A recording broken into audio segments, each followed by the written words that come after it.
ခင်ဗျားတို့မြန်မာတွေကမြန်မာပြည်တကယ်မချစ်ကြဘူးဗျကိုကျိုးစီးပွားအတ္တအတွက်မြန်မာပြည်ချစ်တယ်လို့လိန်နေကြတဲ့လူလိန်တွေပုံများပါတယ်အဲ့ဒီထဲမှာခင်ဗျားမပါအောင်နေဖို့တိုက်တွန်းပါတယ်ကျွန်တော်လည်းမပါအောင်နေဖို့ကြိုးစားပါတယ်ဆိုတော့ကျွန်တော်ဒီနေ့ပထမဆုံးကကြာတော့စိတ်မကောင်းဝမ်းနည်းစရာကောင်းတဲ့စိတ်မကောင်းဖြစ်စရာဝမ်းနည်းစရာကောင်းတဲ့သတင်းလေးတွေကျွန်တော်စတယ်အဲ့တော့ချမ်းမပါဘူးမနေ့ကညကျွန်တော်တို့လည်းရုတ်တရက်ဆိုတော့လုံးဝမယုံနိုင်လောက်ဖြစ်ရတဲ့သတင်းတစ်ခုပါအဲ့တော့ဒီအဆိုတော် idiot အဖွဲ့ကအဆိုတော်အဒီနူအချင်းဆိုလေးနဲ့ဆင်မမလဲကြကိုယ်လုံးဆုံးမသွားရတယ်ဖြစ်စဉ်ဒါလေးကကျွန်တော်တို့ရင်းထဲမှာနှလုံးသားကိုထိပါတယ်စိတ်ထဲလည်းမကောင်းဖြစ်ရပါတယ်ဆိုတော့အဒီနိုဆိုတာကတော့ကျွန်တော် idiot အဖွဲ့မှာတကယ်လည်းသူလည်းဒါ idiot အဖွဲ့မှာနာမည်ရဆိုတော့တယောက်ဖြစ်တယ်ကျွန်တော်တို့နာမည်ကျော်ခုနဒီကိုလိုဂီတာပြီးနေဂီတာနာမည်ကျော်ဂီတာသမားဟို Tracy ပေါ့ anti Tracy ရဲ့တားလည်းဖြစ်တယ်ပေါ့နော်ဒီ Tracy ဆိုတာခုနကနောက်ကနေharmony လိုက်ပြီးတဲ့ harmony Tracy လို့ပဲခေါ်မလားပေါ့နော်ဆိုတော့ vocalist တယောက်ဖြစ်တယ် anti Tracy ရဲ့တားလည်းဖြစ်တယ်ပေါ့အဒီနိုဆိုတာဆိုတော့အဒီနိုက idiot ဖွဲ့ရဲ့ဒီနောက်ဆုံးလို့ဆက်ပွဲလို့ပြောလို့ရတာဘာလို့ idiot ကဥဆောင်သူလို့ပြောလို့ရတယ်တကယ်နာမည်ကျော်ပုဂ္ဂိုလ်ဖြစ်တဲ့ဒီ Raymond ကွယ်လွန်သွားတာလည်းခါတော့သိပါတယ်ဒီ21ခင်းချင်းမှာ Raymond ကနိုင်ငံရေးအယူဆအပြောင်းလဲတစ်ခုကြောင့်သူတောခိုတယ်တောခိုကနေတောတဲ့မှာပဲဘယ်သူတမ်းမှမသိဘဲနဲ့ကွယ်လွန်သွားတာရှာတယ်ယူဒာတီလို့ပြောကြယူဒာတီလို့ပြောရင်ကျွန်တော်တို့အကြောင်းအရာနောက်ွယ်မှာမြုပ်တယ်ဇလန်းရှိတယ်ဆိုတော့ကျွန်တော်အချိန်ပြောရဲပါတယ်အဲ့တော့ Raymond အဲ့ဒီမိနဲ့ကွယ်လွန်သွားတဲ့ပြီးတော့ Raymond ရဲ့အဖွဲ့ idiot band တစ်ခုလုံးတစ်ဖွဲ့လုံးကလှုပ်ရှားမှုဘာမှမလုပ်ဘဲနဲ့နေရတာကနေနောက်ဆုံးမှာ idiot အဖွဲ့ရဲ့ဒီနောက်ဆုံးပွဲပေါ့နော်နှုတ်ဆက်ပွဲပေါ့ဒီတပွဲပြီးသွားရင် idiot အဖွဲ့ဖြတ်ပြီးဆိုပြီးတော့ဒါသူတို့ကြီးညာထားပြီးသားဒီပွဲပြီး idiot band တစ်ခုလုံးဖြတ်ပြီးလို့သူတို့ကြီးညာထားပြီးတော့မှဒီပွဲကိုကျင်းပတာပေါ့နော်အဲ့တော့အောက်တိုဘာ25ရက်မနေ့ကညပိုင်းလောက်မှာ Eastern Yangon Event Park မှာကျင်းပတဲ့ idiot ရဲ့နောက်ဆုံးနှုတ်ဆက်ပွဲ Fever 109ပေါ့နော် Fever 109ပေါ့ Fever 109ဆိုတဲ့ဂီတအဖွဲ့ကနေပြီးတော့ဖြိုရွေးပါအဲ့ဖြိုရွေးပွဲမှာပဲဒီနိုကတချင်းဆိုတယ်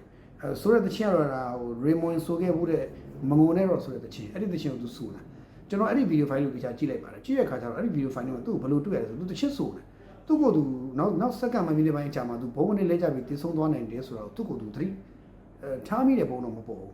ပြီးတော့သူကနှလုံးရောဂါဟိုရှိရလို့နှလုံးရောဂါပေါ့နော်ဟုတ်နှလုံးကျန်းမာရေးမကောင်းဆိုတော့ကျွန်တော်ကသိထားတယ်ဒါပေမဲ့နှလုံးကျန်းမာရေးမကောင်းတဲ့လူကတချင်းဆိုတယ်ဒီတီးလုံးတန်တွေဟိုဒီကြားမှာသူ့ရဲ့ဟိုဒီနှလုံးသားခံစားချက်တွေကျွန်တော်ထင်တယ်ဒီအချိန်မှာသူ့ရဲ့ဒီနှလုံးကဟိုတော်တော်လေးဟိုနှလုံးခုန်လုံးမြန်လာမယ်အတင်းဘာဖြစ်လာပြီးတော့နောက်ဆုံးမခံရတော့တဲ့အဆုံးသူတချင်းဆိုနေတဲ့ဘုံဆိုလဲသွားတယ်ပေါ့နော်ဒါမျိုးကျွန်တော်တွေ့လာတယ်ဆိုတော့လူတစ်ယောက်ကသူချစ်တဲ့အမှုပညာအလုပ်တစ်ခုကိုလုပ်နေသူချစ်တဲ့အလုပ်တစ်ခုကိုလုပ်နေရင်းနဲ့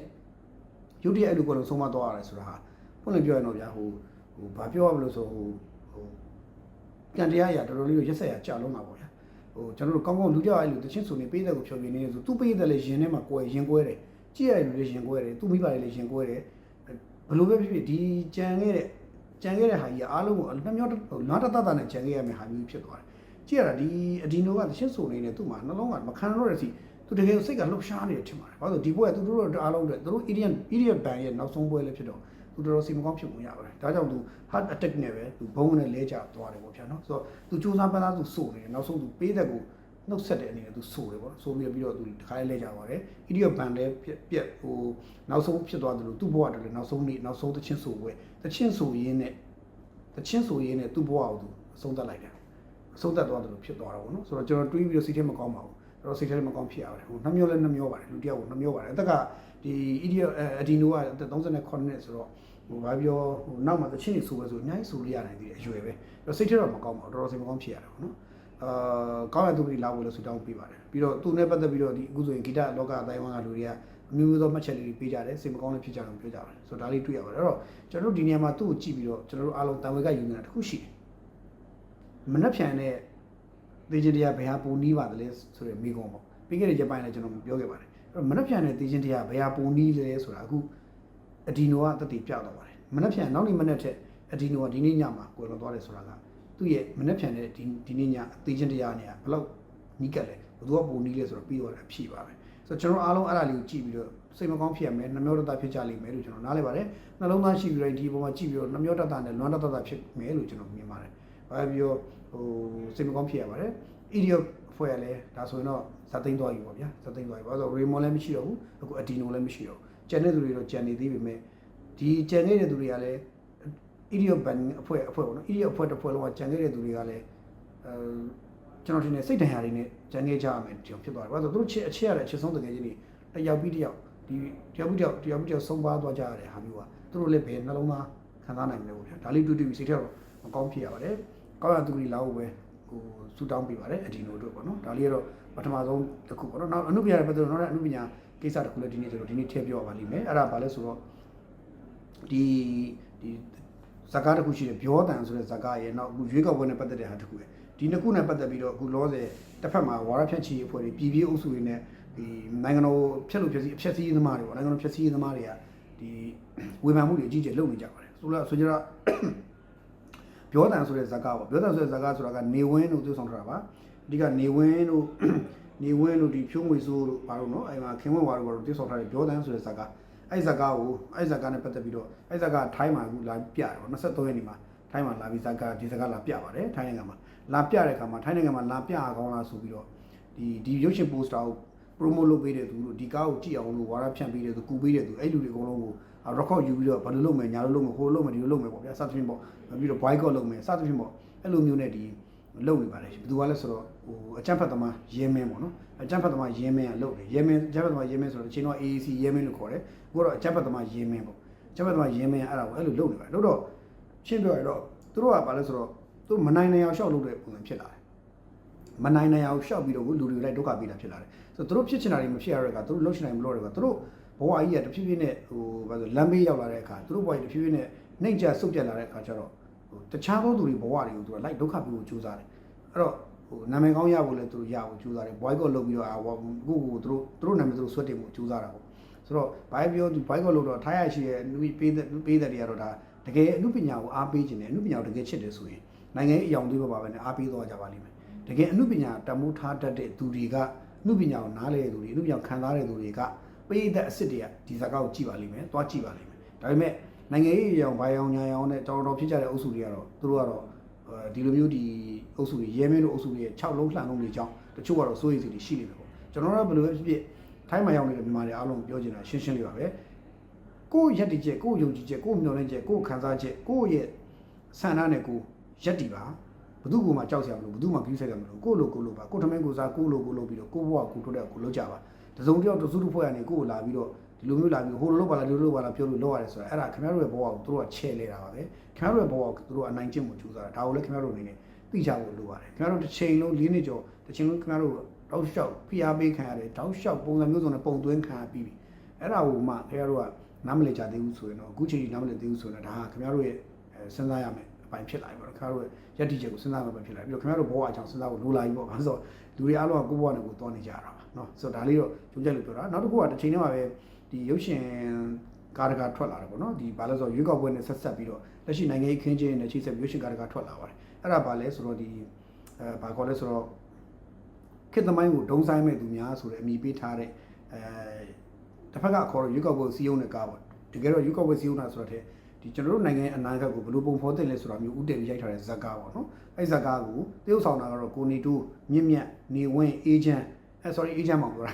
နော်ကိုနေတူမြင့်မြတ်နေဝင်းအေဂျင့်မောင်အစရှိရဲ့နာမည်ကျော်ထိတ်တန်းဖို့တရုတ်ဆောင်တွေအကုန်ပါပါတယ်ဒီဘက်မှာတော့ချူလေးတို့မင်းမြင့်မိုးတို့အောင်ခိုင်းတို့ငပြောကျော်တို့စူပါလင်းတို့တွက်လက်တို့အစရှိရဲ့တရုတ်ဆောင်တွေလည်းပါဝင်ပါတယ်ဆိုတော့ဒီဇာတ်ကားကကြည့်ရတာလွန်ခဲ့တဲ့ကာလတွေအများကြီးရိုက်ထားပုံပေါ်ပါတယ်ဘာလို့လဲဆိုတော့ဒီမှာစူပါလင်းတောင်ပါတယ်ဆိုကြတဲ့ကစူပါလင်းကတခြားကိစ္စနဲ့အမှုဖြစ်နေတဲ့လူတယောက်ဆိုတော့ဒါဆိုရင်လွန်ခဲ့တဲ့3-4လပေါ့နော်ဖြစ်နေတဲ့လူဆိုတော့ကြည့်ရတာဒီနှစ်အစောပိုင်းကတည်းကဒီကောက်ရိုက်ထားသလားသို့မဟုတ်ပြီးခဲ့တဲ့သိမကြတဲ့ရိုက်ထားသလားမသိဘူးဘယ်လိုဖြစ်ဒီဇာတ်ကားကတော့ထွက်လာတဲ့အတွက်တစ်ဖက်ကတော့ဝါရဖြန့်ချီဟိုဘက်ကပြည်ပြည်အုပ်စုတွေကတော့ဒါကြီးကိုတကုံပုံဖြတ်ပြီးတော့ပြောကြပါတယ်အဓိကတော်လိုင်းကြီးကိုပုံဖြတ်တယ်ပေါ့ဗျာအဲ့လိုပြောတယ်သူတို့ဝေဖန်လို့ဆိုကိုနေတိုးတို့မြင့်မြတ်တို့နေဝင်းတို့အေးချမ်းမောင်တို့ချူလေးမင်းမြင့်မို့အောင်ခိုင်တဲ့ပြောကျော်စူပါလင်းတွက်လက်အစရှိရဲ့အမှုပညာရှင်အကုန်လုံးဒီလိုဝေဖန်ပုတ်ခတ်မှုတွေလုပ်တယ်ဆိုတော့ဒီဇာတ်ကားထဲမှာတော့ကျွန်တော်ဇာတ်ကားကိုသိချာအစဆုံးမကြည့်ရသေးပေမဲ့ကျွန်တော်နားလေတာတခုတော့ရှင်းတယ်ဒီအမှုပညာရှင်တွေအကုန်လုံးဟာဘာလုပ်တာလဲမင်းနိုင်ငံတော်ကိုသူတို့ရဲ့တက်ဆွမ်းတဲ့ပညာနဲ့အမှုပညာနဲ့ပြန်ပြီးအလုပ်ကြီးပြုတာလို့ခေါ်တယ်ဘာလို့ဆိုတော့ဖရယ်စဉ်းစားကြည့်မယ်အခုလက်ရှိ27နိုင်ငံရေးခင်းချင်းနဲ့အတူပြည်သူလူထုဟာအမှုပညာရှင်တွေအကြောင်းပြည်သူလူထုဟာအသက်အိုးအိမ်စီစဉ်ပေါင်းဘဝပေါင်းများစွာပျက်စီးခဲ့ရပြီးပြီအမှုပညာရှင်အချို့ကြောင့်အဲ့တော့ပြည်သူလူထုရဲ့ဘဝကိုလမ်းမားတွေပို့ခဲ့ရတဲ့အမှုပညာရှင်တွေကအနှံ့တိတ်နေကြရမယ်ပြည်သူလူထုကိုအေးချမ်းစွာနေစေခြင်းနဲ့ပျော်ရွှင်စေခြင်းနဲ့ကောင်းမွန်နေစေခြင်းနဲ့လူတွေကြတော့ပြည်သူလူထုကိုဘယ်လိုစီးရုံးမလဲဘယ်လိုပြန်ခေါ်မလဲပြည်သူလူထုကိုအေးချမ်းဖြစ်အောင်ပြည်သူလူထုကိုလမ်းပြဖို့အတွက်အမှုပညာရှင်အချို့မှာတာဝန်ရှိတဲ့အတွက်သူတို့တာဝန်ထမ်းဆောင်ဖို့သူတို့တေးဆောင်အမှုပညာနဲ့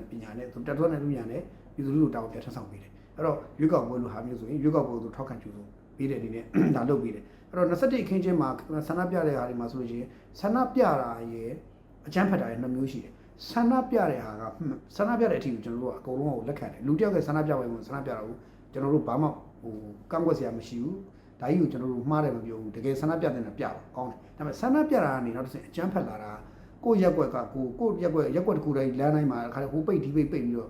ဟိုရက်ွက်တစ်ခုကိုစစ်တပ်လိုမျိုးပုံစံမျိုးရက်ွက်တစ်ခုကကိုဒေတာတစ်ခုလိုမျိုးအပိုင်ဒေတာတစ်ခုလိုမျိုးလုတ်ပြီးတော့ဟိုကျန်းကျန်းတန်းလုတ်ခဲ့ကြတဲ့ကာလတစ်ခုကိုဖြတ်သန်းခဲ့ကြတယ်အဲ့ဒါခင်ဗျားတို့လည်းရန်ကုန်မှာနေလို့သိတယ်ကျွန်တော်လည်းသိတယ်အဲ့ဒါကိုရက်ွက်ကိုပြန်ရင်တော့ခင်ဗျာလမ်းဒီလိုတဲ့ပြန်လို့မရဘူးပတ်ဒီပတ်ဒီလိုပတ်နေတာရက်ွက်ထိတ်တွေမှာကင်းတဲတွေစောက်ဟိုအိုက်ချဒီအိုက်ချအဲ့လိုမျိုးလုပ်တယ်လမ်းတွေမှာတာယာကွင်းတွေမီးရှို့တယ်အိမ်ဟိုလမ်းတွေမှာဓာတ်တိုင်တွေဖြိုလဲပစ်တယ်အားခင်ဗျာတတရီကျိုးထမိန်တွေတက်လန်းနေအားမျိုးစုံပေါ့ဗျာဆန္ဒပြတဲ့မီးမျိုးစုံနဲ့အကြမ်းဖက်တဲ့ဘက်ကိုအသွင်ဆောင်သွားတဲ့ဟာတွေရှိတယ်ဆိုတော့အဲ့ဒီရုပ်ရှင်ကားထဲမှာဒီဇာတ်ကားထဲမှာအဲ့ဒီဟာတွေကပါတယ်ဆန္ဒပြတဲ့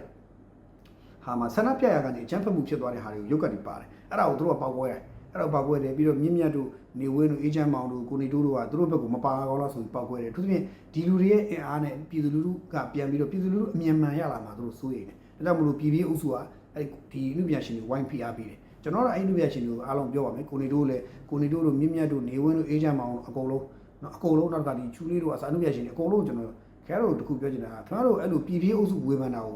စိုးရိမ်နေကြမလို့ပါဘူးကိုလို့ပါခင်ဗျားတို့ကိုလို့ဆက်လုပ်ခဲ့ပြီးခင်ဗျားတို့တိုင်းပြည်ရဲ့တာဝန်ခြေဝန်ခဲ့ပြီးတိုင်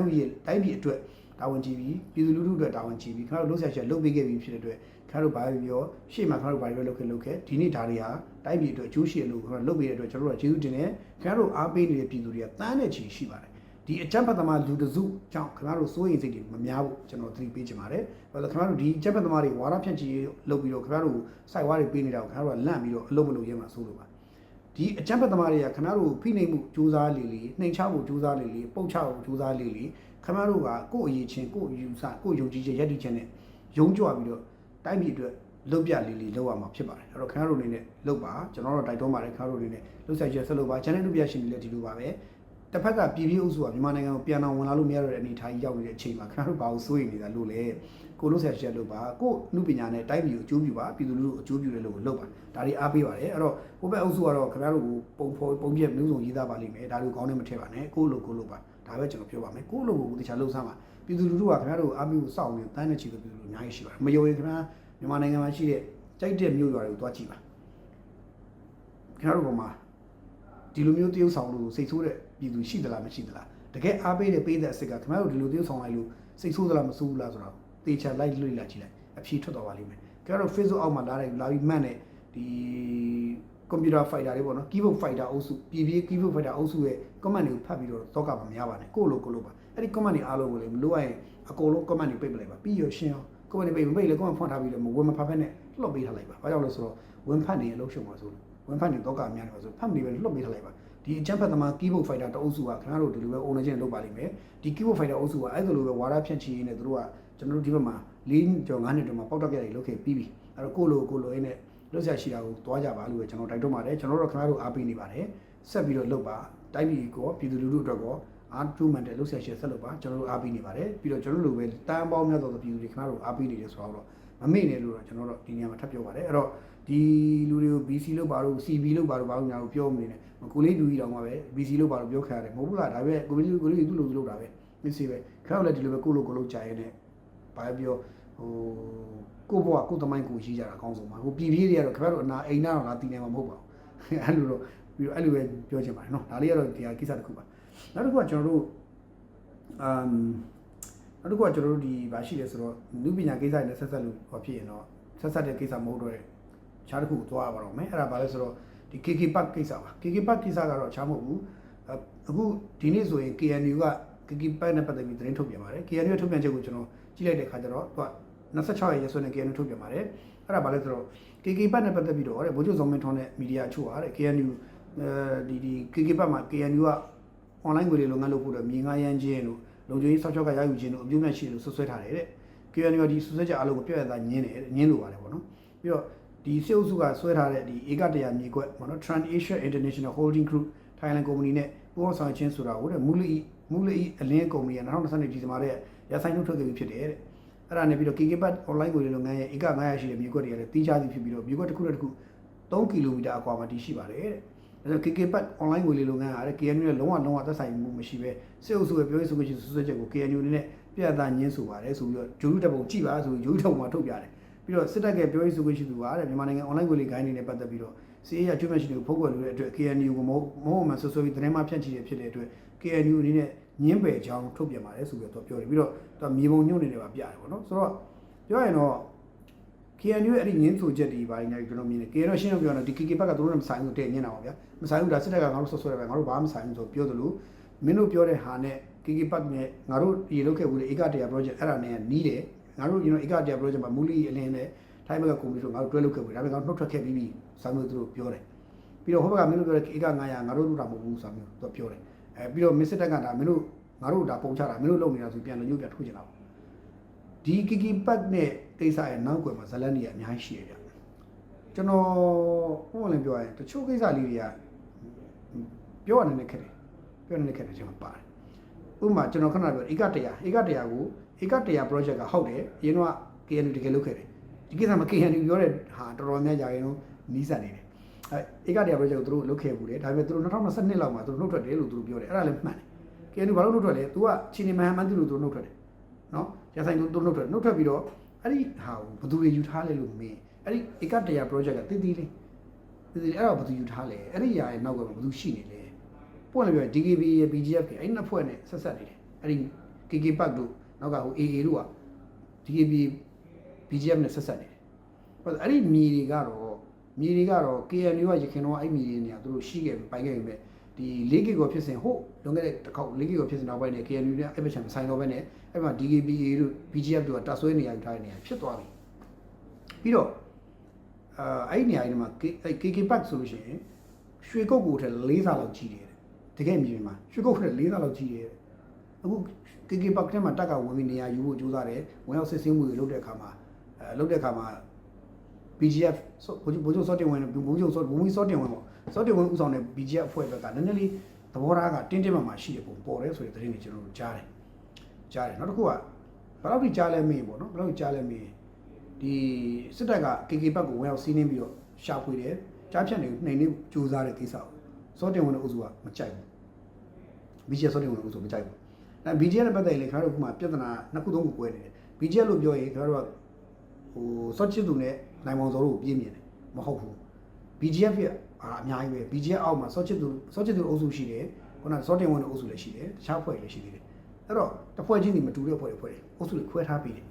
အဲ့တော့ဒီရွှေကုတ်ကိုနဲ့ပတ်သက်ရင်တော့စောချစ်သူနိုင်မောင်စောတို့နဲ့ဆိုင်တယ်ဒါပေမဲ့ကျန်တဲ့ဒီဘက်ကဟာတွေလည်းကျတော့သူတို့နဲ့မဆိုင်တော့အဲ့ဒါတခြားဖွဲ့တွေဖြစ်နေတယ်ပြောရင်တော့စောတင်ဝင်ပေါ့စောတင်ဝင်တဲ့အုပ်စုနဲ့ဆိုင်တဲ့ကိစ္စဖြစ်နေတယ်အဲ့တော့ရွှေကုတ်ကိုမှာဖမ်းနေစီးတယ်ဘာညာလုပ်ပြီးရွှေကုတ်ကိုနှိမ်နေ operation မှာစောချစ်သူတို့အုပ်စုကပူပေါင်းအပြည့်အဝပူပေါင်းပါဝင်ပေးတဲ့အတွက်စောချစ်သူတို့အုပ်စုကနိုင်ငံတကာကရောထိုင်းဘက်ကရောမြင်သွားတဲ့အမြင်ကဒီကောင်တွေတကယ်ပူပေါင်းပါဝင်ပေးတယ်ဒီကောင်တွေကတော့ဒါမစိုးဘူးလို့ဖြစ်လာတယ်ဒါပေမဲ့ရွှေကုတ်ကလည်းလိန်နာတရုတ်ပြည်ကိုပြန်လှမ်းလိန်တာတရုတ်ပြည်ကိုလှမ်းလိန်တာအခု KK Park ကကြတော့ပုံလင်းပြောရင်ဒီ KK Park ရဲ့နောက်ွယ်မှာကျွန်တော်ဒီနေ့သိလိုက်တဲ့ information တစ်ခုရှိပါတယ် KK Park ရဲ့နောက်ွယ်မှာ KK Park ထဲမှာရှိနေတဲ့လူတွေလိန်နာဘယ်လိုလဲဆိုအမေရိကန်ကိုလှမ်းလိန်တာအမေရိကန်ကိုလှမ်းလိန်တာဆိုတော့အမေရိကန်လည်းတော့ဒီကိစ္စနဲ့ပတ်သက်ရင် KK Park နဲ့ပတ်သက်ရင်အမေရိကန်ကတော်တော်လေးကြည့်မရဘူး KK Park ကိုတော်တော်လေးမျက်စောင်းတော်တော်ထိုးလာတယ် KK Park ကိုကြည့်မရဘူးအမေရိကန်အဲ့တော့တပ်မတော်အနေနဲ့ကလည်းအမေရိကန်နဲ့ရင်းနှီးချစ်ကြည်မှုတိစောက်ဖို့ကြိုးစားတဲ့ကိစ္စတွေအများကြီးရှိတော့ဒီအထဲမှာရှိနေတာကိုတက်ကသိတယ်ပြဿနာကအရင်တော့စောတင်ဝင်လို့အုပ်စုကအဲ့နေရာမှာအထိုင်ချတော့တက်ကရုတ်တရက်ဝင်လို့မရဝင်မယ်ဆိုရင်တော့တခါလေသူတို့ခွင့်ပြုချက်တောင်းရတယ်ခွင့်ပြုချက်တောင်းတဲ့ခါကျလို့ရှိရင်စောတင်ဝင်တို့ကလာဆောင်ပြီးတော့သူတို့ပြကျင်တာကိုလိုက်ပြပြီးပြန်လှော့ပြန်ထုတ်တယ်ပြီးတော့အဲ့ဒီအထက်မှာတချို့အဆောက်အဦတွေဆိုလို့ရှိရင် BGF အချင်းချင်းတော့အထဲဝင်ကြည့်လို့မရတဲ့နေရာတွေရှိတယ်လို့ကျွန်တော်အဲ့လောက်ကြားတယ်ပြောရရင်ဗျာဒီ KK Park ရဲ့ပြဿနာကြီးပဲနိုင်ငံတော်ကကြတော့နိုင်ငံတော်ရဲ့တာဝန်ဖြစ်တဲ့နိုင်ငံတော်ကဒါကြီးကနိုင်ငံတကာကမျက်စိကျလာတဲ့ဟာကြီးဒါကြီးရှင်းမှရတော့မယ်မရှင်းရင်နိုင်ငံထိခိုက်မယ်ဒီကောင်တွေအကျိုးစီးပွားရနေတာသူတို့ကိစ္စဒါပေမဲ့နိုင်ငံထိခိုက်ပဲဆိုရရှုတော့စဉ်းစားပြီးတော့နိုင်ငံတော်ကကြတော့ဝင်ရောက်ရှင်းဖို့ကြိုးစားတာခုထိလည်းရှင်းဖို့ကြိုးစားနေတယ်အဲ့တော့အဲ့ဒါကိုစောတင်ဝင်လို့ဆိုသိမကြည်မလဲလုပ်တဲ့ပုံပေါ်တယ်ပြီးတော့ဘယ်လောက်ထိကြလဲဆိုတော့စောတင်ဝင်လို့ဆိုတာဒီ KK Park တဲ့ကိုဝင်စီးပြီးတော့နော်ရှာဖွေးလုပ်ပြီးတော့ဖန်ဆီးလုပ်တဲ့ဟာကိုစောတင်ဝင်လို့အုပ်စုကသိမကြည်နဲ့ဘူးမကြည်တော့ဘာလုပ်လဲဆိုတော့တက်ကဝင်သွားတဲ့အချိန်မှာတက်ကိုပြန်ဝိုင်းတယ်တဲ့လူ2000လောက်နဲ့ပြန်ဝိုင်းတယ်ဆိုတဲ့သတင်းတော်ထွက်လာတယ် အဲ့လူထောင်းနဲ့ဝိုင်းဖို့အတွက်ကိုတခါဘာဆက်လို့လဲဆိုတော့ဝိုင်းအောင်နေဖို့သူကထပ်ပြီးအင်အားပြခြင်းလို့ဆို DKBAC ကနေလူအင်အားထပ်တောင်းနေတယ်အဲ့ DKB ကလန့်ဖြတ်ပြီးတော့ငါမပေးရဘူးဆိုပြီးတော့ဖြစ်ပြီးတော့သူတို့ချင်းချင်းညှိကြတယ်ဆိုတော့ရှင်းပြရင်တော့နည်းနည်းတော့ပြဿနာရှိနေရတယ်ပြီးတော့ဒီ KK ဘက်ကနေပြီးတော့ KK ဘက်ကနေပြီးတော့စောတင်ဝင်လို့အုပ်စုရသွားတဲ့အကျိုးမြတ်ကလည်းမနှဲဘူးလို့ကြားတယ်လာစဉ်ဘတ်သိန်းထောင်ချီရတယ်ဒီ KK ဘက်ကိုဝန်ဆောင်မှုပေးုံလေးတယ်လိန်နာပုံတော့လိန်နာကဟိုအကောင်လေးတရုတ်တွေလောက်တာဒါပေမဲ့ဝန်ဆောင်မှုဘိုင်းကင်ထားရုံလေးနဲ့ပဲဒီ KK ဘက်ကိုမြေငားတာလို့ဘာလို့ညာလောက်ထားရုံလေးတယ်ဒီ KK ဘက်ကအပေါ်ရန်လေး personally ပေါ့ရတယ်တယောက်ကမိတ်ဆွေကဘယ်လိုပြောဘူးလဲစကားတစ်ခုပြောပါတယ်သူကခင်ဗျားဗျာတဲ့ဒီ KK ဘက်တို့ဘာလို့ညာလို့ပြောလဲကြားဖြန့်ကိစ္စနဲ့ပတ်သက်မြောက်ဒီနာတဝိုက်မှာပတ်လည်းမှာလာလုံနေကြတဲ့လူတွေဟာတဲ့တရုတ်တွေဟာတဲ့ရှင်းရှင်းပြောရရင်ဗျာတဲ့ဒီလိုကွန်းရွက်ပေါ်ကွန်းရွက်ကိုခင်ဗျာကွန်းရွက်ကင်လိုက်ပြီးကွန်းရွက်ကိုရေခါလိုက်တယ်မလားတဲ့အေးကွန်းရွက်ကိုခါလိုက်လို့ဆင်းထွက်လာတဲ့ရေတော့မရတဲ့ပတ်စံများတဲ့အဲ့လောက်မရတဲ့ပတ်စံလေးဒီကောင်လေးကကွန်းရွက်ကိုအထက်လိုက်ကြီးကင်သွားရင်ကိုကကွန်းရွက်ကိုခါလိုက်ရတဲ့ရေတော့မကြတဲ့ပတ်စံလေးနဲ့လောက်ကြတာဒီကောင်လေးရပါတာတဲ့အဲ့လိုမျိုးတဲ့ဆိုတော့အခုစောတင်ဝင်ကကွန်းရွက်ကိုခါလိုက်တဲ့ရေအစလေးလောက်ပဲရတော့ဗတ်သိန်းထောင်ချီတယ်လာစီအဲ့လောက်ရတယ်လို့ကျွန်တော်တို့ကသတင်းကြားတယ်ဒါစောတင်ဝင်ကိုလည်းညင်းပေါ့ဗျာသူညင်းနိုင်ညင်းပေါ့ကျွန်တော်တို့အဲ့လို information ရတယ်ဆိုတော့ကြည့်ရစောတင်ဝင်ကသူရနေတဲ့ပတ်စံကြောင့်တမတော်ရဲ့ operation ကိုသူကအကန့်ဟိုဘယ်လိုခေါ်မလဲအတိုက်ခံလုပ်ချင်နေတဲ့ပုံစံမျိုးကြီးအသွင်သဏ္ဍာန်မျိုးတွေ့နေရတယ်လို့ကျွန်တော်တို့ကြားရပါတယ်ဆိုတော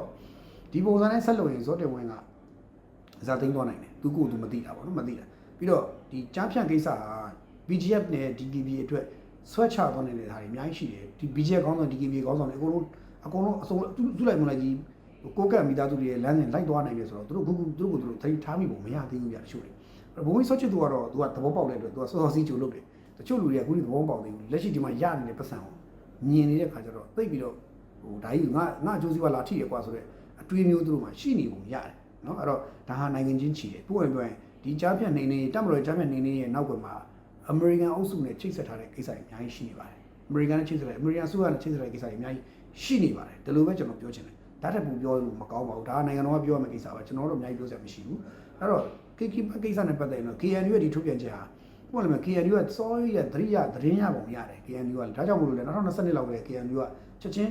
ခြေရဖောက်သွားတာခြေရဖောက်သွားတယ်ခြေရဖောက်တော့လုံးဝဘာလို့ဒီ KNU ကသူသတင်းရပုံရတယ်အမေရိကန်အုပ်စုစီကသူသတင်းရပုံရတယ်အဲ့တော့သူကခြေရဖောက်ပြီးတော့သူနဲ့မဆိုင်တော့သူနေရတယ်အဲ့ဒီ KK ပတ်မြေတို့အေးဟိုတော့ဒီဧက100အေးမြေတို့အဲ့မြေတွေကတော့ KNU ကအစပိုင်းရှိခဲ့ပြီမဲ့ဒါပေမဲ့အဲ့ဒီမြေတွေကတော့သူအဲ့ DKB နဲ့ခုနကဒီ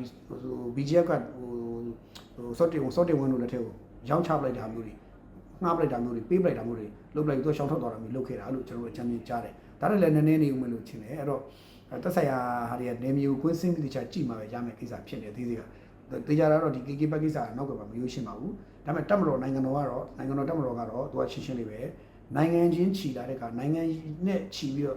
့လောက်ရမယ့်ကိစ္စဖြစ်လာတဲ့အခါမှာစစ်ရေးအရာသူဒီဝင်ပြီးတော့ကောင်းကောင်းမပြောပြီးစစ်ဆေးမှုတွေလုပ်တာဒါပေမဲ့အဲ့ဒါကိုစစ်ဆေးမှုလုပ်တာကိုလုပ်ပြီးတော့သူကကြားဖြတ်နဲ့ပတ်သက်တဲ့သူဖမ်းရရဖမ်းပြီးသက်ဆိုင်ရာနိုင်ငံပြန်အပ်မယ်ပြီးအဲ့ဆုံးရှုံးထားတဲ့နိုင်ငံကဆုံးရှုံးထားတဲ့ငွေတွေကိုလည်းသူကသက်ဆိုင်ရာလူတွေပြန်ပေးအောင်လို့သူကပေးရပေးမယ်ဒါတွေနိုင်ငံတော်ကလုပ်ပေးမှာဘာလို့ကိုယ်နိုင်ငံသိက္ခာကြမှာဆိုရတဲ့အတွက်တက်မတော်ကလုပ်တာဒ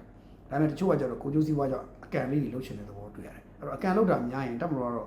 နိုင်ငံချင်းရှင်လာရင်ဘာမှမဟုတ်ကြည်သွားပါလိမ့်မယ်ကိုကမိသားစုတူစုဖွဲ့တွေတော့မှပဲ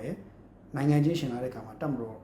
ကအသာလေးနောက်ဆုတ်ပေးလိုက်တယ်ဟိုကောင်ကြီးဘာဖြစ်သွားလဲဒီလိုပါပဲအဲ့တော့တက်ကအသာလေးနောက်ဆုတ်မပေးဘဲနဲ့အခုထားတော့တက်ကစိုက်ထားပြီးတော့နိုင်ငံတကာ operation ပေါ့နိုင်ငံတကာစစ်စင်ရေးဖွဲ့ကြီးထိုင်းကအမေရိကန်ကအုပ်စုတွေစစ်စင်ရေးနဲ့အုံနဲ့ကြောင်းနဲ့ဝင်လာရင်အဲ့ချိန်တိုင်းစောတင်ဝင်လည်းပြေးပေါက်မှားသွားပါလိမ့်မယ်ပြေးစရာလမ်းမရှိဖြစ်သွားပါလိမ့်မယ်အဲ့တော့နိုင်ငံတော်ရဲ့ရင်ခွင်ထဲမှာမနေဘဲနဲ့နိုင်ငံတော်သူကအကန်လေးလုပ်ချင်တယ်ဆိုရင်တော့စောတင်ဝင်လူအုပ်စုတွေနောက် DKB ရဲ့တချို့တွေကိုလန်းကိုရွေးသလိုတော့ဖြစ်ကုန်နေမယ်အဲ့ဒါမမေ့ဘူးတော့လိုတယ်အဲ့တော့ DKB နဲ့ပတ်သက်ရင်လည်းတချို့ပုံကိုယ်တွေကိုစဉ်းစားကြဖို့လိုပြီးထင်တာပဲဒီကိစ္စမှာရိတ်တော့မရိုးရှင်းနေပါဘူးเนาะဒါနောက်ကမြုပ်နေရှိတယ်အဲ့တော့ KNU ကတော့လူလဲကြပါတယ်နောက်ကိုဆုတ်ထွက်သွားတာကြာပါပြီအဲ့တော့ KNU တကယ်သူ့ထုတ်ပြန်တဲ့အတိုင်းပြောရင် KNU ထုတ်ပြန်တာတော်တော်လေးယာခိုင်နှုန်းတော်တော်များသူပြောတာမှန်ပါတယ်ဒါပေမဲ့လည်း KNU ရဲ့တချို့လူတွေကတော့ဒီကိစ္စရဲ့နောက်ကွယ်မှာလူမသိသူမသိတော့ပေါင်ပတ်သက်မှုလည်းရှိနိုင်ပါသေးတယ်ဒါပေမဲ့စာချုပ်အရဆိုသူနှုတ်ထွက်သွားပြီမဲ့တခြားကိစ္စမှာလူမသိသူမသိတော့ပါတာရှိနိုင်ပါသေးတယ်ခေါင်းပြောင်းထားတာမျိုးတွေလည်းဖြစ်နိုင်ပါသေးတယ်သို့တော့စည်ရင်းစရာမြေမှာမြဲစင်းစရာမှာတော့ဖျောက်ထားပြီးသားလို့ကျွန်တော်တို့အချမ်းမြင်နားလည်ထားပါတယ်အဲ့တော့စိတ်ဝင်စားဖို့ကောင်းပါတယ် KK ဘက်ကိစ္စအဲ့တော့ KK ဘက်ပြီးရင်နောက်လာမယ့်ကိစ္စကရှင်းရှင်းကြောက်ခတ်တို့နောက်တစ်ခုကဒီဘိုးရီဝမ်းရဲ့ဘုရားသုံးစုနာဘုရားသုံးစုကရေတကုံကြီးရှိတယ်ဘာရေတကုံလဲမသိအဲ့ရေတကုံကြီးရှိတယ်အဲ့ရေတကုံနာအကြီးတစ်ဝိုက်မှာအဆောက်အဦတွေအရှိုးနဲ့အကြီးတွေပေါ်နေပါတယ်အဲ့တော့ဘိုးရီဝမ်းတို့ကလည်းကြားဖြတ်နေကြီးကျယ်စလုပ်နေတယ်ကြောက်ခတ်မှလည်းလုပ်နေပါတယ်ကြောက်ခတ်စောကြောစံကြောလာပဲစောကြောလာ အဲအုပ်စုတွေကြီးကျယ်လုံနေပါတယ်အဲ့တော့ပြောရရင်တော့ KK Park ပြီးရင်တော့ဘူရီဝမ်တို့ဘာလို့အဖွဲ့တွေစီလာပါလိမ့်မယ်ခုတည်းကကြိုတင်ပြီးပြင်ဆင်မထားရင်တော့အဲ့ဒီအုပ်စုတွေလည်းတဆင်ချင်းလာလိမ့်မယ်ယူဆတယ်ဗာဆက်ဖြစ်မယ်စောင့်ကြည့်ပါတော့ဆိုတော့ကြားဖြတ်ကိစ္စတွေနောက်ကမှမြုပ်နေစလည်းအများကြီးရှိနေသေးတယ်လို့ပဲကျွန်တော်အချမ်းမြင်message ပေးထားခြင်းပါတယ်ဘာတွေမြုပ်နေလဲမင်းတော့ကျွန်တော်ကြော်နုလည်းနှစ်ဖျားမဟုတ်တဲ့အတွက်အသေးစိတ်မသိပါဒါပေမဲ့သိတဲ့အာဏာပိုင်ဖွဲ့စည်းတယ်လည်းအသေးစိတ်ပြောမယ်မဟုတ်ပါဘာလို့ဆိုတော့တချို့ကိစ္စတွေကနိုင်ငံချင်းချီလာနိုင်ငံကြီးတွေအဆင့်နိုင်ငံအဆင့်နိုင်ငံတော်အဆင့်တွေဖြစ်နေတယ်တာမန်ကိစ္စမဟုတ်ဘူးလို့သိထားရင်ရပါပြီလို့ပြောချင်တယ်เนาะအဲ့တော့ဒါလေးက KK Park ကိစ္စပါနောက်တစ်ခုကတော့ကျွန်တော်တို့ဒီရန်ကုန်မော်လမြိုင်ကားလမ်းမပေါ်မှာလည်းနည်းနည်းထိတွေ့ပြစ်ခတ်မှုဖြစ်တယ်ဘီးလေးမှာပေါ့နော်ထိတွေ့ပြစ်ခတ်မှုဖြစ်တဲ့သတင်းလေးလည်းရှိပါတယ်အဲ့ဒါလေးလည်းကျွန်တော်တို့ဖြစ်ပါတယ်ဖြစ်တော့ဒါကတော့ဘီးလေးမှာဖြစ်ရရင်အကြောင်းရတော့ကျွန်တော်ထင်တယ်ဟိုဘက်ဒီဘက်ကြည်ရတာဟိုဘက်မှာဖြစ်နေတဲ့ဇာတ်လမ်းကြောင့်ဒီဘက်မှာလာတိုက်ပွဲဖြစ်တော့မသိဘူးဒါပေမဲ့ဟိုကတော့သိရိုင်းလုံးဖြစ်တော့ပေါ့ဒီနေ့မနေ့အောက်တိုဘာ25ရက်မနေ့ပိုင်းလောက်မှာတဲ့ဘီးလေးမြို့နယ်တောက်ရက်ကြီးပါအဲ့နာမှာတက်မတော်နဲ့ဒီ KNU ရဲ့တပ်တွေနဲ့ပူးပေါင်းတပ်တွေကြောင့်တိုက်ပွဲထိခိုက်ပြစ်ခတ်မှုတွေဖြစ်သွားတယ်တဲ့ဘီးလေးမျိုးเนาะအဲ့မှာဖြစ်သွားတယ်ဆိုတော့ပြောရရင်ရန်ကုန်မော်လမြိုင်အဝေးပြေးလမ်းမကြီးနားမှာရှိတဲ့ဘီးလေးမျိုးနဲ့အဲ့ပေါ်မှာရှိတဲ့ဘီးလေးမျိုးနဲ့တောက်ရက်ရွာနားမှာတိုက်ပွဲဖြစ်တယ်ထိတွေ့တယ်ဖြစ်တယ်လို့ပြောတယ်ဆိုတော့ကြည့်ရတာ KNU ကကြည့်ရတာဟိုတခုခုကြောင့်တိုက်ပွဲလာပေါ်လာတော့မသိဘူးပေါ့နော်ဆိုတော့အဲ့ဒါလေးဖြစ်သွားတယ်ဒါလည်းအဲ့မှာဖြစ်နေတဲ့ကိစ္စလေးကိုတခါလေးကျွန်တော်တို့ချိန်ပြီးတော့ပြောပြတာပါเนาะအဲ့တော့ဒါတစ်ခုပေါ့နောက်တစ်ခုကတော့ကျွန်တော်တို့ဒီနောက်တစ်ခုကတော့ဗာလဲဆိုတော့စလင်းဘက်မှာဖြစ်သွားတဲ့ကိစ္စပါဒါလည်းကျွန်တော်တော်တော်လေးတော့ရင်းနှီးမှာမကောင်းပါဘူးခလီတွေအတွက်ရင်းနှီးမကောင်းဘူးခလီမတွေအတွက်ရင်းနှီးမကောင်းဘူးအဲ့ဒါဗာလဲဆိုတော့မကွေးကြီးစလင်းမြို့နယ်ပေါ့နော်စလင်းမြို့နယ်မှာရှိတဲ့အမှတ်1ချင်းကမြထန်းတန်းကျောင်းမှာရှိတဲ့ဒီ Great Dam ပေါ့နော် Great Dam မှာကျောင်းတက်တဲ့ကျောင်းသူတအူးကိုတဲ့သူ့ရဲ့သူနဲ့နီးနီးစစ်စစ်နေတဲ့မျိုးသားကောင်လေး Great တွဲကျောင်းသားနဲ့သူ့ရဲ့တငယ်ချင်း3ဦးကမွေးနေ့ဝဲဆိုပြီးတော့ခေါ်သွားပြီးတော့မွေးနေ့ဝဲဆိုနေရာတစ်ခုခေါ်ရတယ်ပေါ့အသေးစိတ်မပြောလို့ပေါ့မွေးနေ့ဝဲဆိုတဲ့နေရာခေါ်ရတယ်ခေါ်သွားလိုက်ပြီးဟိုလည်းရောက်တော့တငယ်ချင်းနဲ့သူဒီကောင်မလေးကိုသူမကြီးစားလိုမျိုးနေတဲ့သူ့ရဲ့ကောင်လေးနဲ့သူ့ရဲ့တငယ်ချင်းအုပ်စုဖွဲ့ပြီးတော့မရင်းကျင်တယ်အဲ့ဒါမှကျင်ပြီးတော့ဗီဒီယိုရိုက်ပြီးတော့ Telegram မှာပြန်ဖြန့်လိုက်တော့အဲ့ဒါကြီးကအခုအရှက်ကွဲ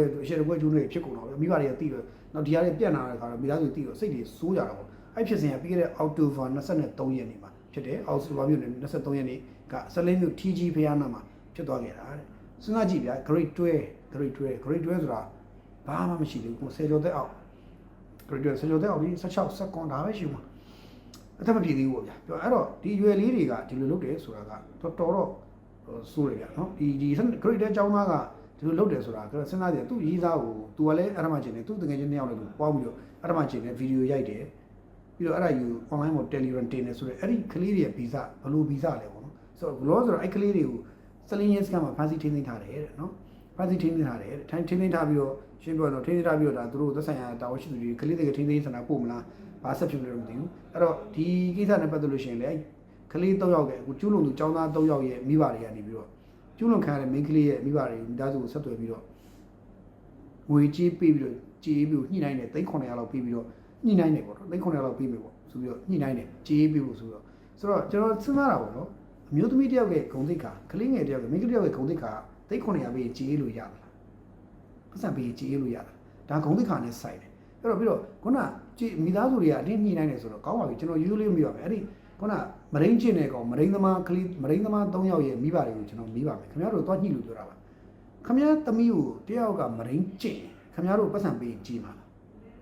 းတရားစဉ်းစားနော်ဒီကိစ္စလုတ်တင်လားမလုတ်တင်လားဆိုရဲစဉ်းစားစင်ကြင်တုံတွေကနေစဉ်းစားကြည့်ရင်တော့အဖြေထွက်နေပြီတဲ့ကိစ္စကျွန်တော်ဒါမျိုးကိုယုံပါတယ်လုံးဝလက်မခံပါဘူးလူငယ်ချင်းဖြစ်ကြတာပဲဆိုပေမဲ့ဖြစ်လို့ရပါတယ်ဗီဒီယိုရိုက်ပြီး Telegram ပေါ်တင်တဲ့အထီရတော့မရိုင်းနေလို့ခေါ်တယ်ကလေးတွေကလူငယ်တဘောကဘလူးနေကြမယ်အခုနောက်ပိုင်းကလေးတွေ10ကျော်သက်ကလေးတွေ73 14လောက်ရေးစားရထားကြ7 73လောက်ရေးစားရကြတယ်ဟိုတယ်သွားတယ်အသက်မပြည့်သေးလေတွေ့ရအိမ်တကယ်ချင်းအိမ်တယောက်အိမ်မှာအသက်မပြည့်သေးလေဟိုဖြစ်ကြတယ်ပေါ့ဗျာဒါလူငယ်တဘောထိတွေ့မှုခန္ဓာကိုယ်ထိတွေ့မှုရစိတ်ကစားတဲ့ဖြစ်ကြတာရှိတယ်ဒါပေမဲ့ဖြစ်လို့ရတယ်ဖြစ်တာတော့လက်မခံဘူးဒါပေမဲ့ဖြစ်တာကိုလက်မခံတော့ဖြစ်တာကိုဘာလို့မှမတတ်တာဘူးတိုးတော့အဲ့ဒါဗီဒီယိုရိုက်တယ်တယောက်တည်းကလုပ်တာလည်းမဟုတ်ဘူးအုပ်စုဖွဲ့ပြီးတော့မရင်းချင်တယ်အထမကျင်တယ်ဗီဒီယိုရိုက်တယ်ပြီးတော့ Telegram ကိုပြန်တင်တယ်ဒါကကြာတော့ခင်ဗျာဒီ Great 12ဆိုတဲ့အကြောင်းသားရဲ့တယောက်ရဲ့အုံနောက်နဲ့တော့မမီတော့တဲ့ကိစ္စမျိုးကြီးပဲအဲ့ဒီအုံနောက်ကဘလို့အုံနောက်မျိုးစားလဲဘလို့စိတ်ကူးမျိုးလဲဆိုတော့ကျွန်တော်စဉ်းစားလို့မရအောင်ဒါကိုကျွန်တော်ရှုတ်ချပါတယ်လုံးဝပြောပြတယ်ပြီးတော့ကြေးဖို့ညှိနှိုင်းတဲ့မိဘတွေကိုလည်းကျွန်တော်ပုံမှန်လည်းမိပါမယ်ကိုချင်းစာတွေကထားပါ အဲ့ကလေးတွေကိုသားသမီးကိုဆုံးမှာပါမိမဆုံးမှာဘာမဆုံးမှာသားသမီးဖြစ်သွားတယ်ဆိုတော့ကျွန်တော်သိဖို့လိုတယ်ပြီးတော့ထောက်စုဖွဲ့ပြီးလို့ဒါမိုက်ရိုင်းတယ်လို့ခေါ်တယ်မိုက်ရိုင်းလို့ခေါ်တယ်နော်ဒါပြီးတော့မိန်းကလေးတယောက်ကဘဝပန်းကောင်းညွန်ကျိုးလုပ်ပြတာဒါမလုပ်ရဘူးမျိုးသမီးတယောက်ကဘဝပန်းလေးလိုပဲပန်းမွန်လေးလိုပဲနူးညံ့တယ်မျိုးသမီးငယ်လေးပေါ့နူးညံ့တယ်ဒီပန်းလေးလိုပဲသူခူးစိတ်မခံရတဲ့အပြင်မှာခူးစိတ်မခံသင့်ဘူးဒါပေမဲ့အဲ့ဒါယူမှာခူးစိတ်ခံအောင်နေမဟုတ်ဘူးရုပ်မှာပါခံရတယ်ဆိုတော့မိုက်ရိုင်းတာလို့ခေါ်တယ်ဒါတော့မိုက်ရိုင်းတဲ့ကလေးတွေကိုမွေးထားတဲ့မိဘတွေအနေနဲ့တခြားစဉ်းစားဖို့လိုတယ်ငါတို့တော့တကယ်လူရုပ်မှာကလေးတွေမွေးထားမိပြီပဲဆိုပြီးတော့အဲ့ကလေးတွေနဲ့တူရတန်ရထောင်ထဲကိုထည့်ထားတာကိုပဲပို့တယ်ဘာမှကိုသားသမီးဆိုပြီးတော့ဘယ်လိုမတော်တဆဖြစ်တယ်မရဘူးကြဒါတွေကမတော်တဆမဟုတ်ဒါရွေချက်ရှိလုပ်တာကလေးချင်းမှားတာတော့မှပဲမှားတာကိုတော့ကျွန်တော်တုံနဲ့ဟိုမပြောတာလို့ပဲအုပ်စုဖွဲ့လည်းမရင်းကျင်သေးတယ်ဗီဒီယိုလည်းရိုက်သေးတယ်ပြီးရင်ဗါတဲ့ဟို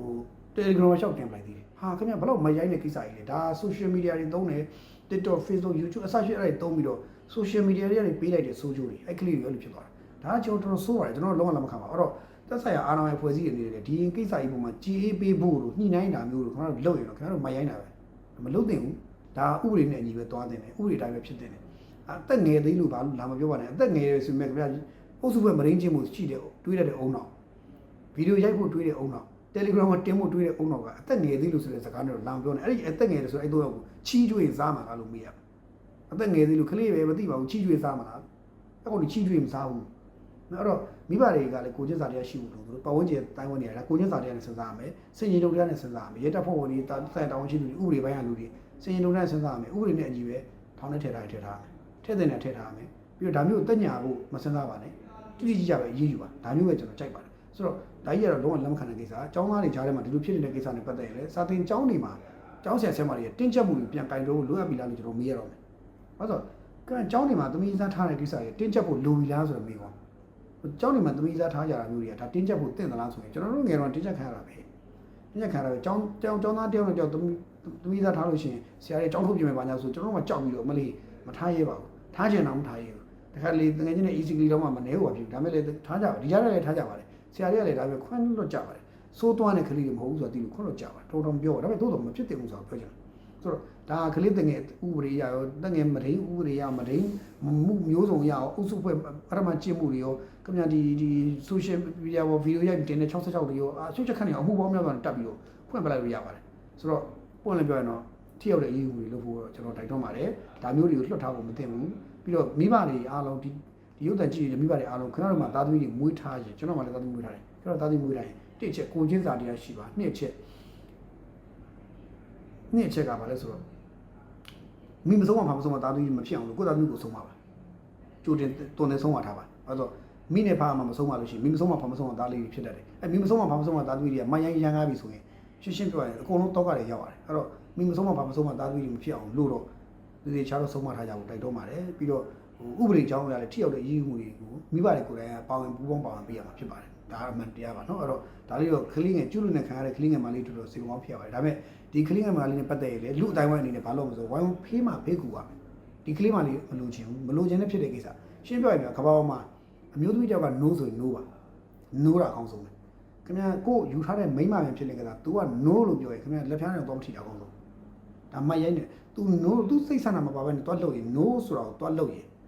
အုပ်စုဖွဲ့လုပ်တယ်ဆိုရင်ဒါမှရိုင်းတာရုံမာတာလို့ခေါ်တယ်အဲ့ဒါကိုလောကခွင့်ပြုတယ်မှရိုင်းချင်းကိုရုပ်ကမ်းဝင်မရှိဘူးအမျိုးသမီးတွေကိုကျွန်တော်မှရိုင်းကိုရုပ်ကမ်းဝင်မရှိဘူး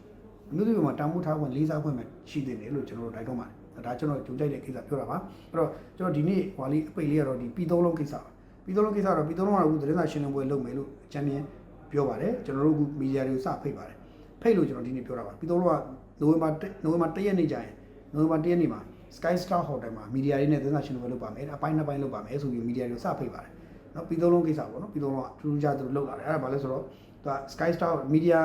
သူတို့သတင်းစာရှင်းလင်းပွဲကတော့ပြီးသုံးလုံးရဲ့ရွေးကောက်ပွဲကြီးညာစာတဲ့မိတ်ဆက်ပွဲကို Sky Star မှာပြုလုပ်မယ်တဲ့တယောက်သတင်းဗီဒီယိုဖိတ်ကြားပါတယ်လို့သူပြောတယ်တယောက်လူမဲ့စီးရင်ကိုလည်း31ရက်နေ့နောက်ဆုံးထားပြီးတော့ညနေလေးနောက်ဆုံးလိုက်စီးရင်ပို့ပေးပါလို့ပြောတယ်ပြီးတော့ဒီသတင်းစာရှင်းလင်းပွဲအပိုင်းနှစ်ပိုင်းနဲ့လုပ်ပဲလို့ပြောပါတယ်အဲ့တော့ပထမပိုင်းကတော့သူကဟိုပါတီဥက္ကဋ္ဌဒေါက်တာသက်သက်ခိုင်နဲ့တီးတန့်အမေအဖြေအစီအစဉ်ကို Sky Star Hotel VIP Room 2အခန်းမှာလုပ်မယ်တဲ့ဒုတိယပိုင်းကတော့နေ့လယ်2နာရီမှာ Ballroom မှာရွေးကောက်ပွဲကြီးညာစမ်းကြီးညာပဲဆိုတော့ဒေါက်တာသက်ခိုင်နဲ့ interview ပေါ့နော်တီးတန့် interview အပိုင်းတစ်ကိုရင်လုပ်မယ်ဆိုတော့ဒေါက်တာသက်ခိုင်နေနဲ့မီဒီယာတွေနဲ့မေးခွန်းတွေကိုဖြေဖို့သူပြင်ထားပြီဆိုတဲ့အထိပဲတက်ရောက်တယ်ကျွန်တော်သိရတော့ဒေါက်တာသက်ခိုင်နေနဲ့ကလည်း စီးပွားရေးလုပ်ရင်းနဲ့အကျွေးတွေရှိတယ်ဆိုတာသူတို့မှရှိတယ်ကျွန်တော်တို့သိထားပါတယ်ပြီးတော့အကျွေးတွေလျှောက်ချီးတယ်ဆိုတာကျွန်တော်တို့သိတယ်ဘန်တစ်ခုတည်းနဲ့မကောက်သူအကျွေးလိုက်ချီးနေနေရတယ်၄၅6ပြင်းမကရှိတယ်လို့ကျွန်တော်ကြားပါတယ်နိုင်ငံသားဘက်ကလည်းနိုင်ငံသားတွေမှာတော့ချီးတယ်လို့ကြားပါတယ်အဲ့တော့အကျွေးတွေအများကြီးချီးထားတာတော့ရှိတယ်ဒါပေမဲ့လူစီးပွားရေးသမားတွေကပတ်စံအကျွေးချီးရတော့မထူးခြားပါဘူးသို့တော့ရွေးကောက်ပွဲဝင်သွားပြီဆိုရင်တော့ရွေးကောက်ပွဲဥပဒေကတော့စောင့်နေတယ်ဗျအဲ့ဒီဥပဒေကြောင့်ပဲ